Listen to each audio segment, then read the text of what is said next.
quando você faz uma investigação jornalística, entrar em contato com o investigado e fazer as perguntas necessárias não é uma coisa trivial. Não é. Ao mesmo tempo, é indispensável. É verdade. Só que nem todo mundo colabora com o repórter nessas horas. Quase ninguém. Essa era a minha situação, faltando uma semana para a estreia desse podcast. Ih, rapaz. Eu vinha tentando entrevistar o Jorge Vacite Neto, advogado do pastor Silas Malafaia, há um mês. E não tinha qualquer sinal de que viria uma resposta. Eu fiquei um tempão ligando pro escritório dele, mas só fui atendido no dia 2 de abril. Falei com a secretária do Dr. Vacite. Tarde, Oi, boa tarde. Quem fala? é Rose? Por coincidência, o nome dela é Rose. Assim como a funcionária do Malafaia que recebeu a Juliana, minha colega aqui no ICL, na sede das empresas dele em novembro de 2024. Oi, Rose. Meu nome é Igor Mello. Eu sou repórter aqui do canal ICL Notícias. Tudo bom? Oi, Igor. De qual canal que você fala, Igor? Qual é, Leque? Depois de finalmente conseguir explicar onde eu trabalhava, eu fui direto ao assunto. É o seguinte, a gente está fazendo uma reportagem, um perfil do pastor Silas Malafaia, Aham. e a gente vai abordar alguns processos judiciais, algumas coisas que aconteceram ao longo da trajetória dele. Aham. Eu queria saber se eu consigo marcar uma entrevista com o Dr. Vacite, porque ele atua em todos esses processos, né? Logo depois disso, a ligação ficou muda e entrou uma musiquinha de espera. Aí eu pensei, a Rose vai desligar na minha cara. Alô? Foi quase 1 minuto de suspense, mas ela voltou a falar comigo. E não tinha boas notícias. Igor, não tô conseguindo falar com o Dr. Jorge. Me faz o seguinte, deixa o seu contato, por favor. Claro. Se eu tenho como anotar?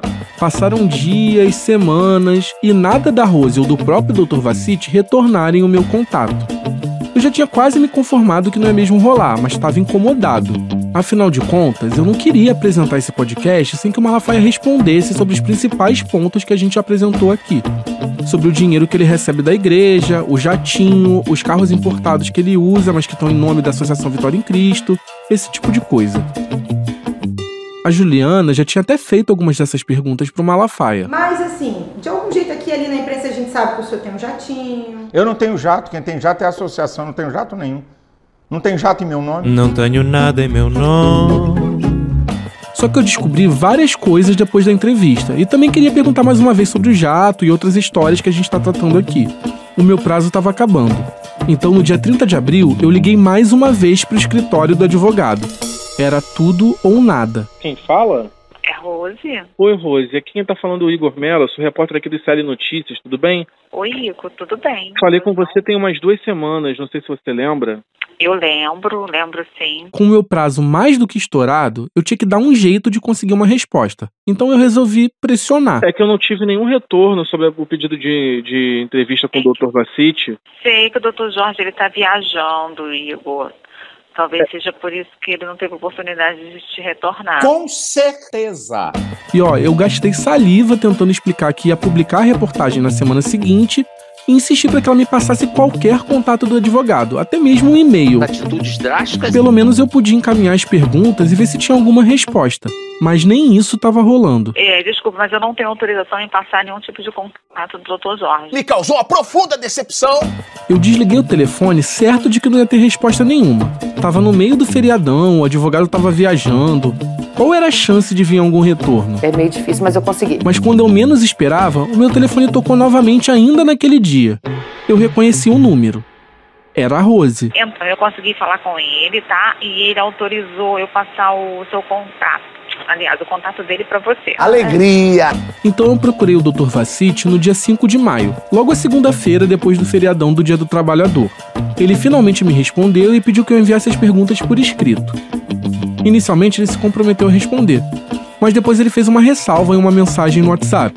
Só antes mesmo que você me envie suas perguntas, gostaria de vincular a autorização da publicação das minhas respostas a que você também faça perguntas diretamente ao pastor Silas Malafaia, ok? Tudo bem. Bom, pra mim não tinha problema nenhum em entrevistar o Malafaia, então eu concordei e mandei uma mensagem pro WhatsApp do pastor. Me apresentei, expliquei que estava fechando esse material e ele logo topou responder as minhas perguntas, mas pediu um prazo maior. Pode mandar por aqui, eu respondo amanhã. Porque hoje, amigo, todo primeira segunda-feira do mês eu tenho reunião o dia inteiro com pastores, sabe, da minha igreja no Brasil, e de noite eu tenho uma reunião geral com eles. Então, eu posso responder amanhã. Pode mandar as perguntas aqui pelo Zap. Manda aqui, sem problema nenhum. Eu fiz um questionário e mandei para ele. Ao todo, foram 11 perguntas abordando os principais pontos da investigação que deu origem a esse podcast. Perguntei sobre a renda dele, a contradição em torno do patrimônio, o dinheiro recebido da igreja, o processo da VEC, a Operação Timóteo, tudo isso que você ouviu aqui. Eu pedi para ele me responder até a quarta-feira. Mas depois que o Malafaia viu as perguntas, o tom dele mudou. Ele abandonou a gentileza e já retrucou assim. Eu vou te responder. Agora, eu tô dando gargalhada aqui que eu vou deitar e rolar. Porque é tanta safadeza de mentira e de manipulação de informação, meu amigo, que eu já tô rindo aqui. Amanhã eu te respondo, não é quarta não. É amanhã. Rapaz, o que tem de mentira aqui, eu tenho que rir. Eu quero saber de onde vocês tiraram isso, cara. Quem deu essa informação? Você ouviu a mudança, né? Pode mandar as perguntas aqui pelo Zap. Manda aqui, sem problema nenhum. Ele prometeu me responder só na terça-feira, dia 6 de maio. Mas pelo jeito, ele não aguentou se segurar. Poucos minutos depois dessa resposta, o meu celular começou a apitar. Eram mensagens dele. 1, 2, 3, 5, 10... Foram 19 áudios no total. Galvão, diga latino. Sentiu! Sim, o Malafaia sentiu mesmo. Os áudios dele deixaram isso muito claro. E agora você vai ouvir detalhes do que o pastor me disse. Eu sou o Igor Melo, repórter investigativo do ICL Notícias, e nesse episódio bônus eu vou te mostrar a reação do pastor Silas Malafaia à investigação que eu fiz e a repercussão dessa série. Mas também vou aproveitar para contar mais uma história esquisita. Tem tiroteio, nome subindo de investigação, carrão importado e mais um bem registrado em nome da igreja. Esse é o podcast investigativo No Alvo, um original do ICL. E essa é a nossa primeira temporada, Império Malafaia.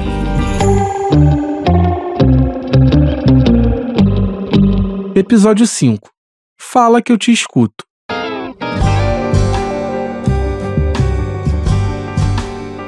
Poucos minutos depois que eu enviei a lista de perguntas, o Malafaia foi me respondendo ponto a ponto.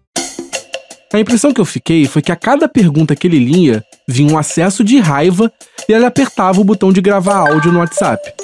Ao todo, os áudios que ele mandou pra mim somam mais de meia hora. Misericórdia! Eu vou te poupar de ouvir isso tudo e vou mostrar apenas os trechos principais. Graças a Deus. O filé mignon dessa história toda. Mas se por acaso você quiser ouvir tudo na íntegra, Não. é só entrar no nosso site, iclnoticias.com.br. Bacana. E vamos continuar.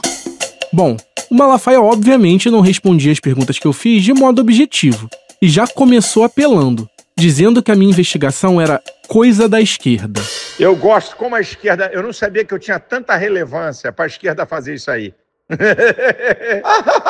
Eu tenho que rir, meu amigo. Com todo o respeito, eu tenho que dar gargalhada. Mas deixa amanhã eu te dou as respostas. E aqui vai uma rápida aula de carioquês, vindo de alguém que tem lugar de fala, como você pode perceber pelo meu sotaque. Um carioca só usa a expressão com todo respeito quando ele tá prestes a te desrespeitar. Isso é tipo o famoso vai tomar no c... com todo respeito. E demorou só alguns minutos pro Malafaia começar a fazer isso comigo. Apesar de ter dito que só ia responder no dia seguinte, o pastor não se aguentou e começou a me bombardear com áudios 6 minutos depois. Eu tenho, na época disso aí, mais de 100 mil parceiros que contribuíam com o meu ministério. Você me perguntar quem é que mandou uma oferta para o meu ministério... Você vai perceber que o Malafaia cometeu muitos atos falhos ao longo desses áudios que você vai ouvir nesse episódio. Os 2 primeiros estão aqui. Depois da publicação do primeiro capítulo desse podcast, o Malafaia subiu nas tamancas para reclamar que eu chamei ele de dono de igreja.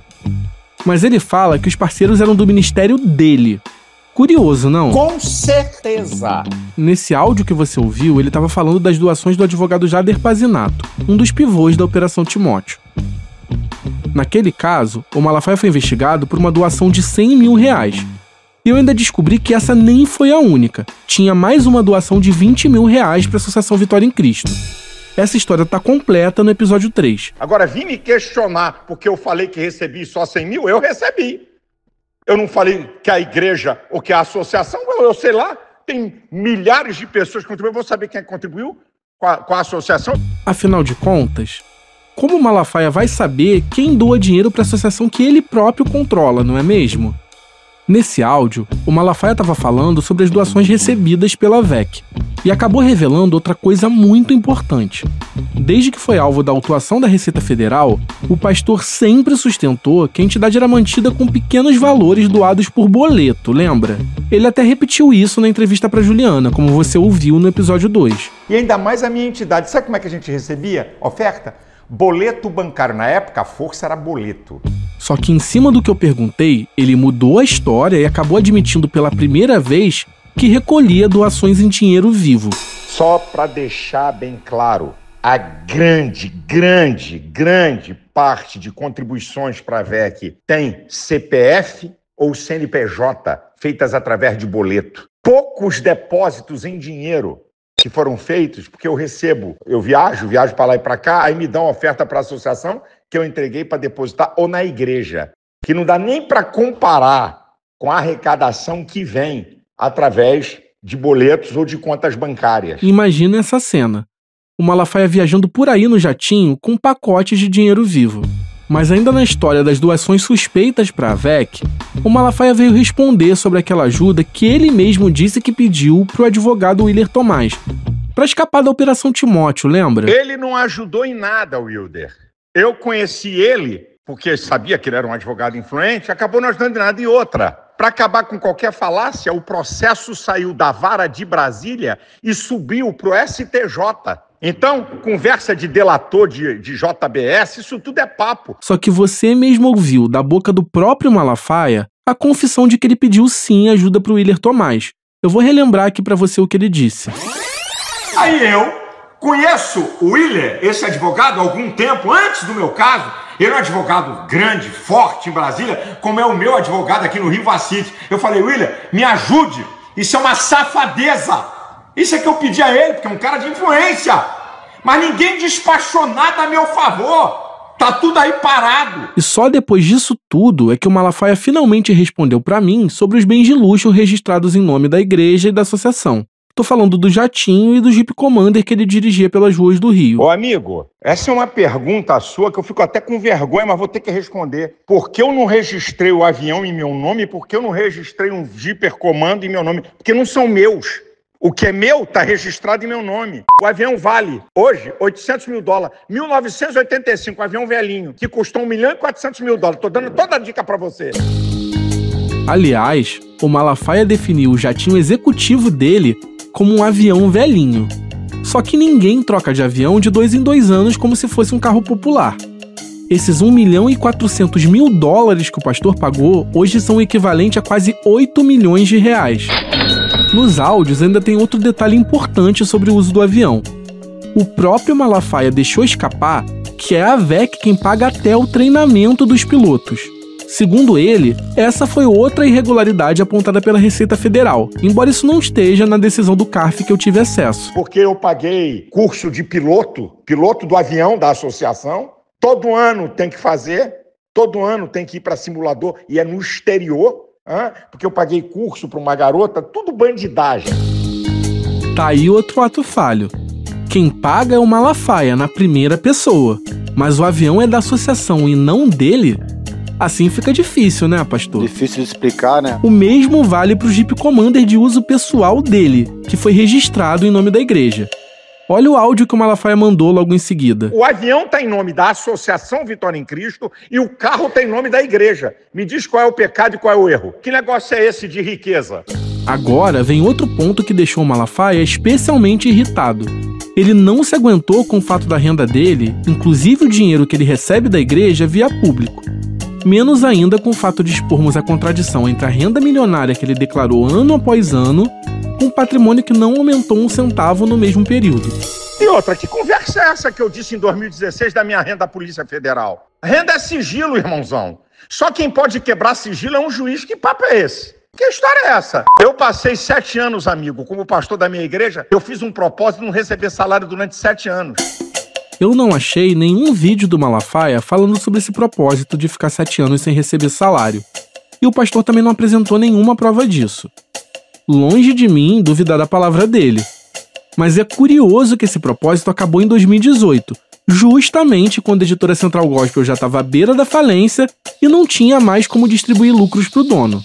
Só aí o Malafaia passa a declarar o salário da igreja, de quase R$1 milhão por ano. Ele voltou a falar da renda em outro áudio logo depois.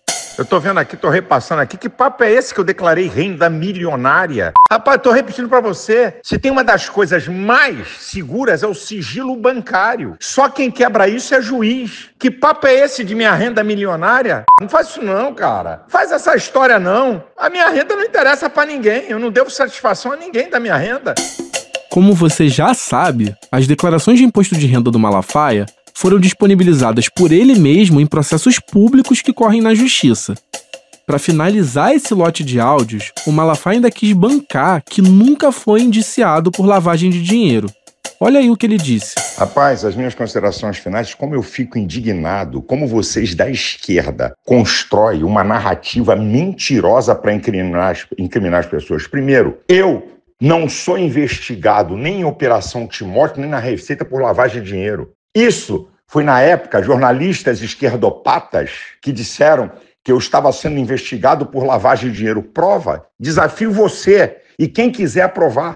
Pois bem, eu vou ter que ler alguns trechos do despacho de indiciamento assinado pelo delegado da Polícia Federal, Léo Garrido de Salles Meira, em 15 de dezembro de 2016. O documento tem 13 páginas e determina o indiciamento de dezenas de pessoas. Na lista aparece assim: Silas Lima Malafaia, como incurso nas penas do artigo 1º da Lei 9.613 de 98. Essa lei citada é justamente a que tipifica o crime de lavagem de dinheiro. O artigo 1º, pelo qual Malafaia foi indiciado, diz assim: ocultar ou dissimular a natureza, origem, localização, disposição, movimentação ou propriedade de bens, direitos ou valores provenientes, direta ou indiretamente, de infração penal. Bom, fica aí o esclarecimento, né? Agora vamos avançar alguns dias. O primeiro episódio do podcast começou a circular na noite do dia 8 de maio. Na manhã seguinte, o pastor postou uma mensagem nas redes sociais dele. Ele dizia que só 4 dias depois, na segunda-feira seguinte, ele ia postar um vídeo desmascarando calúnias e difamações vergonhosas de um portal de esquerda, que apoia Lula e o PT. O PT é o PT! Eu e a Juliana estávamos ao vivo falando do trabalho no ICL Notícias primeira edição na hora em que ele postou a mensagem nas redes sociais. E aí a Juliana até convidou ele para responder ao vivo naquele mesmo dia. Mas eu queria deixar um recado pro Silas Malafaia aqui. A gente tá ao vivo aqui, pastor. O senhor fica à vontade, não precisa esperar até segunda-feira não. Se quiser, o senhor tem o nosso telefone, você tem o meu telefone, o telefone do Igor. O senhor pode chamar, a gente bota o senhor no ar e conversa abertamente sobre tudo que está publicado. Mas o Malafaia não respondeu o convite. Ele realmente deixou para gravar o vídeo que só foi ao ar na noite daquela segunda-feira. O Malafaia costuma postar no canal dele vídeos de até 5 minutos. Mas nesse caso, subiu um de 27 minutos. E olha só o resumo dos argumentos do pastor. Canalha, bandido, bandida, vagabundo, cara. Você é canalha, eu sou um vagabundo, seu canalha. Esse lixo sejam tão canalha quanto eu sou vagabundo. Safado. Não adiantou o Malafaia gastar o francês dele nessa linda seleção de adjetivos. O pastor não conseguiu apontar um único erro nas informações que eu trouxe para você nesse podcast. A partir daí, o Malafaia decidiu ficar na dele e não tocou mais no assunto. Só depois do 4º episódio dessa série que ele recebeu uma defesa pública de algum figurão da extrema-direita. Ela veio do deputado federal Marco Feliciano, pastor evangélico e aliado do Malafaia há muitos anos. O Feliciano tentou emplacar a narrativa de que essa reportagem era um ataque ao povo de Deus. Para isso, foi usado mais uma vez o supertrunfo da perseguição religiosa, bem ao modus operandi do próprio Malafaia. Quando atacam um pastor, não é só um homem que está na mira. É a igreja, é o altar, é a fé, é a liberdade religiosa. Ele meteu essa. Você já sabe disso, mas só para deixar bem claro, esse trabalho aqui é sobre o cidadão Silas Malafaia, sobre os bens dele e sobre a atuação política dele usando a posição como pastor. Mas vamos fechar essa série com algo mais interessante. Peraí, que antes da gente continuar essa história, eu vou precisar fazer uma pequena pausa e atrapalhar o nosso editor, o Cristiano Botafogo. Na verdade, isso é um convite importante pra você. Se você chegou com a gente até o 5º episódio do podcast, eu imagino que você tenha gostado e queira ouvir novas histórias como essa. O No Alvo é um podcast do ICL Notícias, um veículo 100% independente e que precisa das assinaturas da nossa plataforma de educação e conteúdos. Então eu quero convidar você para se tornar um membro da nossa comunidade e ajudar a financiar as próximas temporadas do No Alvo. Se você fizer a sua assinatura no ICL agora, você vai receber também alguns presentes muito legais e exclusivos. Então já acessa agora icl.com.br/Império Malafaia e garante a sua assinatura. Bom, recado dado, bora voltar para nossa história? Vamos lá. Mas vamos fechar essa série com algo mais interessante. Uma outra história esquisita sobre o Malafaia. Eu tava no meio da apuração para essa série quando uma notificação do portal G1 pipocou na tela do meu celular no dia 27 de novembro de 2024. Ainda era bem cedo, por volta das 8 da manhã, e eu quase engasguei com meu café. A notificação falava mais ou menos assim: E o pastor Silas Malafaia, líder da Assembleia de Deus Vitória em Cristo, sofreu uma tentativa de assalto ontem à tarde em Olaria, na zona norte do Rio. Talvez você não tenha dado muita atenção a isso, porque o noticiário estava completamente tomado pelo indiciamento do ex-presidente Jair Bolsonaro no inquérito da tentativa de golpe de Estado. Mas o pastor Silas Malafaia foi mais uma vítima da violência urbana do Rio de Janeiro. Só tem um vídeo do ocorrido. Ele não tem som e foi gravado por uma câmera de segurança de um bar próximo ao local do crime. Então eu vou descrever para você o que ele mostra nesses poucos segundos em que tudo aconteceu.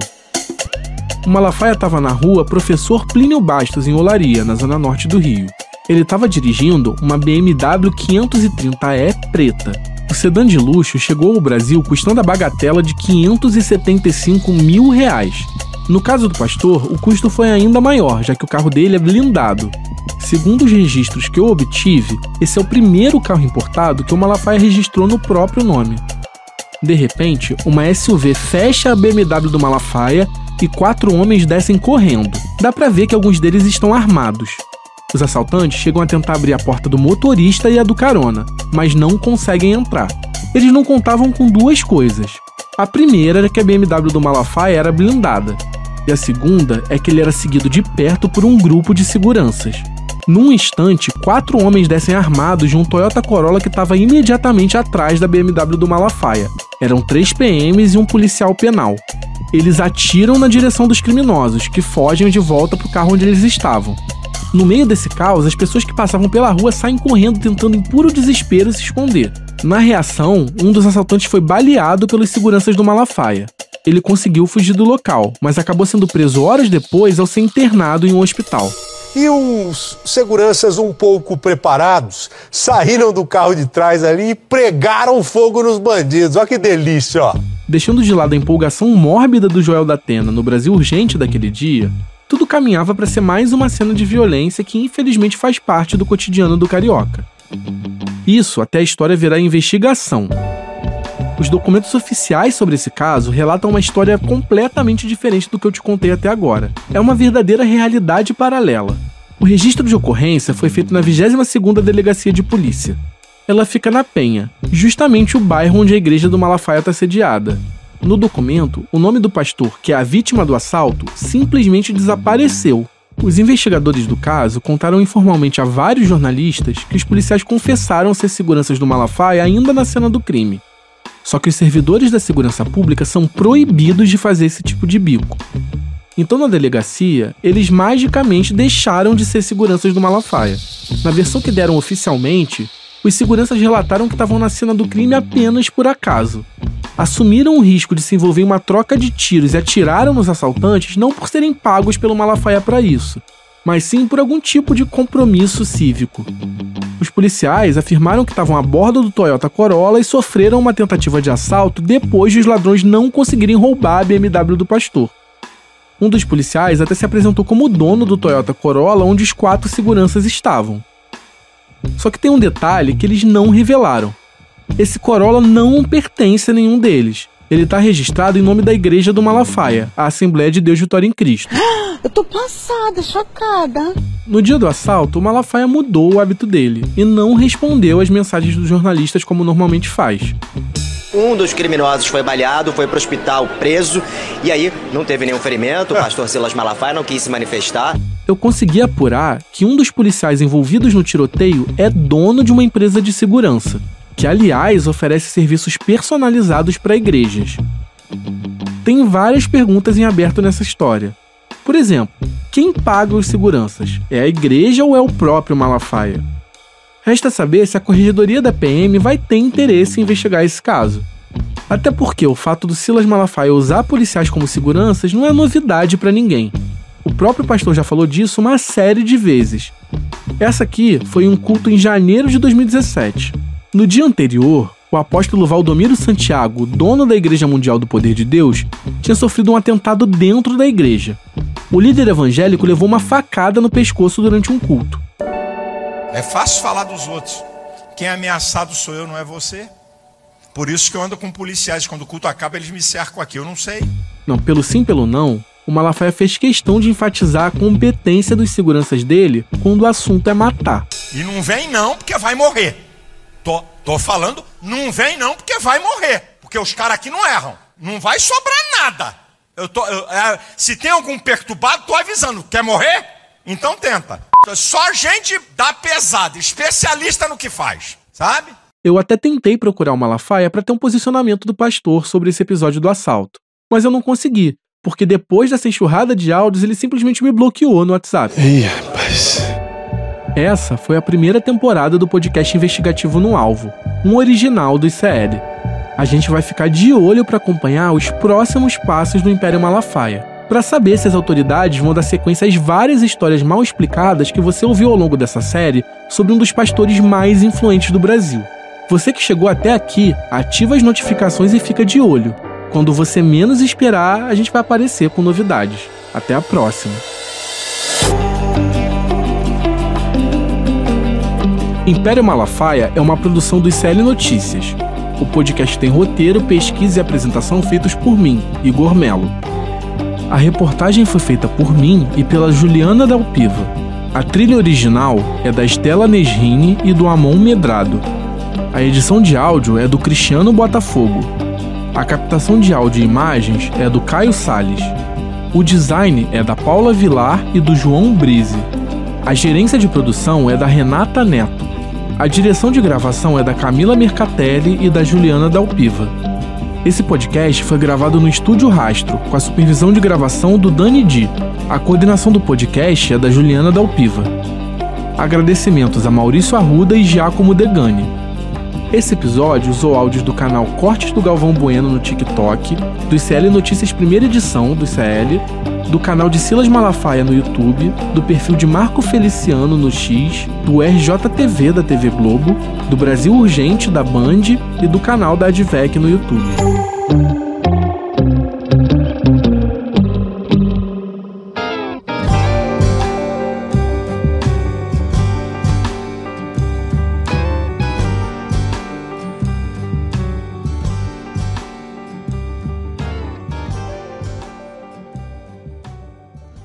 Que afronta!